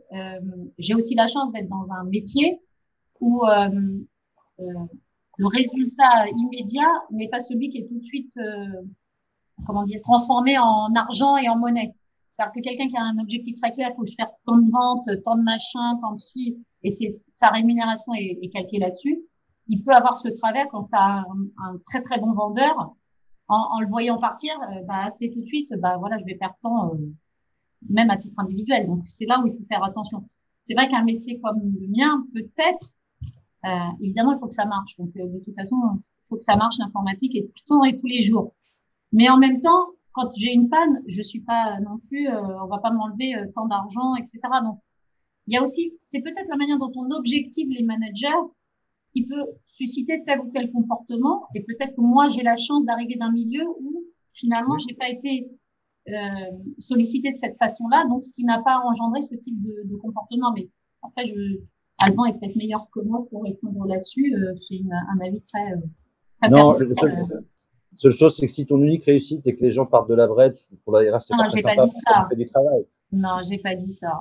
Et la preuve, en général, moi, j'ai pas beaucoup de turnover, mais ce que je veux dire, c'est que quelque part, c'est pas un échec.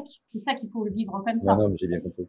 Non, je suis d'accord. Je pense que la capacité de pédagogie, elle est majeure, parce qu'il faut réexpliquer inlassablement le monde. On parlait de la gestion de l'incertitude, mais c'est aussi ce qui va justifier le fait qu'on sera à l'aise pour expliquer à une équipe qu'on a changé son fusil d'épaule parce que le monde avait changé, quoi. Je pense qu'après, il y a des sujets je sais pas si c'est une compétence, mais en vous écoutant, là, je pensais à la conviction, au courage. Il y a beaucoup de gens qui se disent, oh là là, je vais pas être manager parce que je me sens pas légitime pour assumer l'autorité. Il y a pas mal de choses à réexplorer là-dedans, en fait. On a juste une fonction spécifique en tant que manager pour faire réussir une équipe. Donc, mais il y a c'était la consécration pour un paquet de gens il y a encore 10 ans de devenir manager. En entreprise, c'était la voie royale. On a une génération plus jeune qui arrive et qui nous dit bon non, ça surprend beaucoup les plus anciens. Non, je ne veux pas être manager. Pourquoi? Parce que c'est un peu de sous en plus, mais c'est surtout 14 kilos d'ennui en plus. Donc non, je suis bien où je suis, moi. Et c'est pas mal parce que ça nous questionne aussi sur la manière dont on positionne les managers dans l'organisation.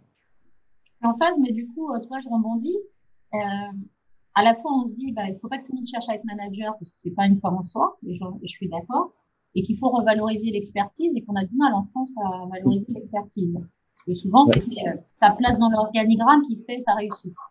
Ouais. Je sais pas si c'est un petit peu, mais volontairement.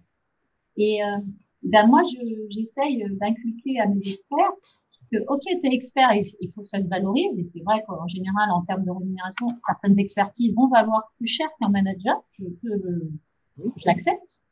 Pour autant, je leur dis, tu as cette expertise, mais tu as un devoir vis-à-vis de la communauté. Et un des devoirs, par exemple, chez moi, va être je suis désolée, les formations qu'on peut proposer sur cette expertise, tu es le garant du parcours de formation de ces expertises. S'ils ont des questions, c'est toi et donc ton devoir, c'est de donner du temps à la communauté sur cette expertise. C'est pas, j'ai l'expertise, je la possède et je la donne à personne.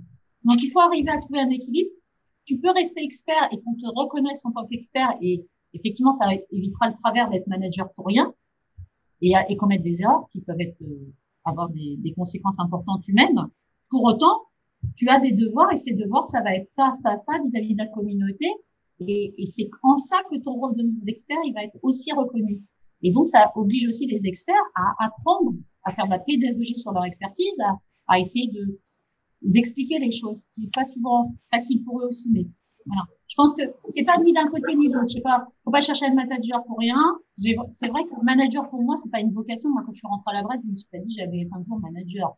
Bon, après, j'ai dit que j'aimais bien organiser, j'aimais bien écouter. Donc, c'est plutôt ces traits-là qui vont me pousser vers le management. Mais quand je suis rentrée, je codais et j'adorais coder aussi. Donc, et à un moment, je me suis posé la question, est-ce que j'aime coder? Et donc, du coup, il fallait que j'aille plus sur des technologies nouvelles pour continuer à être experte dans le code. Ou est-ce que finalement, ce que j'aimais, c'était mettre ce métier à côté des informaticiens, les faire parler, trouver des choses communes et de organiser finalement tout ça et orchestrer. Et donc, j'ai eu à un moment, je me suis rendu compte que c'était ça. Et donc, c'est ça qui a induit finalement le rôle de manager, mais c'est arrivé après. Mais c'est sûr que je crois pas. Alors, bien que les écoles, effectivement, te disaient, si tu sors d'une école enfin, en informatique et que tu n'étais pas chef de projet 2 ans plus tard, tu avais raté ta vie. Donc, c'était aussi ça. Donc, voilà, il y a... Et je pense qu'aujourd'hui, c'est en train d'évoluer parce qu'il y a cette notion de parcours et de diversité qui laisse et qui autorise, en fin de compte, plus dans le champ des possibles, des choses auxquelles on n'avait naturellement pas forcément pensé. Quand vous disiez, peut-être que c'est pas une licence banque dont j'ai besoin, mais tech deco ou etc. Parce que en fin de compte, on va s'ouvrir et sur des perspectives métiers qui sont plus larges, avec des évolutions aujourd'hui qui conduisent à envisager les choses un petit peu différemment. Et ça, c'est en train quand même, les marqueurs sont en train de bouger. Et votre discours, enfin, va en tout cas dans ce sens. Merci beaucoup. Alors peut-être juste une toute petite précision, Alban, sur une question, c'est est-ce que l'intelligence artificielle, c'est une réalité au sein de la GRH de la BRED? Non. Voilà, vous avez votre réponse. Mais j'avais cru comprendre que vous étiez. Je disais, Simone, avant que tu arrives, parce qu'on parlait de RH 3.0 et que moi j'étais un peu comme Saint Thomas, quoi. J'attendais de voir pour y croire, mais que en général, de ce que j'ai connu, la difficulté, c'est que la donnée RH, elle est jamais urbanisée pour qu'on fasse les choses propres derrière, quoi. Donc, faire de l'intelligence artificielle avec le fichier de paye, on va pas aller bien loin. Et donc voilà, que je me suis permis de dire que pour le moment, c'était plutôt du concept de consultant pour moi. Mais après, je pense qu'un jour, voilà, le seul endroit où ça peut aider, effectivement, quand on utilise des moteurs comme LinkedIn, où il y a des moteurs derrière, il y a de l'IA dans les recherches, ok, sur des choses comme ça va aider au triage pour commencer à sélectionner des CV. Mais de toute façon, enfin, à la vraie, on dit toujours que l'IA peut aider la personne dans son quotidien. Je pense qu'en termes de RH, c'est pareil. L'IA, c'est une aide au départ pour commencer à sélectionner, mais de toute façon, le choix à la fin, il sera par la rencontre humaine. Et d'ailleurs, pour l'avoir vécu, hein, on a fait aussi des choix de recrutement à distance, sans voir la personne en vrai au travers de la vidéo, et on s'est trompé. Donc, malgré tout, le contact humain et cette discussion qui va se dérouler pendant un entretien, je pense que l'IA n'est pas là pour ça, quoi. Donc voilà, l'IA, je pense qu'elle peut être un plus. Effectivement, si on peut éviter de dire 200 CV et qu'on en a déjà 50 un peu préqualifiés, c'est plutôt une aide. Mais en tout cas, de là à se dire qu'on est capable, sur un comportement d'un collaborateur, se dire, tiens là, oula, il va peut-être partir dans peu de temps, je pense qu'on n'en est pas là. Mais d'une manière générale, hein, l'IA, il y a beaucoup de fantasmes partout sur l'IA. Et d'ailleurs, je crois que il s'appelle Julien, mais je me rappelle plus du prénom, qui a écrit un livre qui dit l'IA n'existe pas, et il a raison. L'IA n'existe pas. C'est des modèles qui sont beaucoup plus poussés aujourd'hui, mais ou pour lesquels on va leur faire apprendre quelque chose. Donc, ils ne rendront que ce qu'on leur a appris. Voilà. Donc, en tout cas, c'est plutôt rassurant, hein, votre discours. Et je vous remercie très sincèrement pour la qualité de cet échange. Et puis, je vais laisser la parole donc à Béatrice. Un grand, grand merci vraiment pour cet échange magistralement animé par toi, Franck Briet. C'était vraiment passionnant. Merci Simone De Oliveira pour votre intervention et Alban Sartori. Je trouve qu'on va puiser dans cet échange énormément de ressources pour accompagner nos élèves dans leur parcours.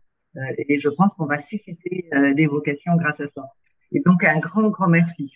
Et encore vraiment désolée pour le retard. Je vous en prie. Il y a des impératifs. Je vous donne rendez-vous et je donne rendez-vous à nos collègues pour l'après-midi du 15 décembre à 14h30 où on retrouvera un temps d'échange au cœur de l'entreprise, cette fois-ci avec l'entreprise Renault. Vous voyez, chaque mois, on éclaire un domaine d'activité avec une entreprise et on essaye de faire objectif en rapprochant le monde de l'enseignement et le monde de l'entreprise. Merci beaucoup à tous.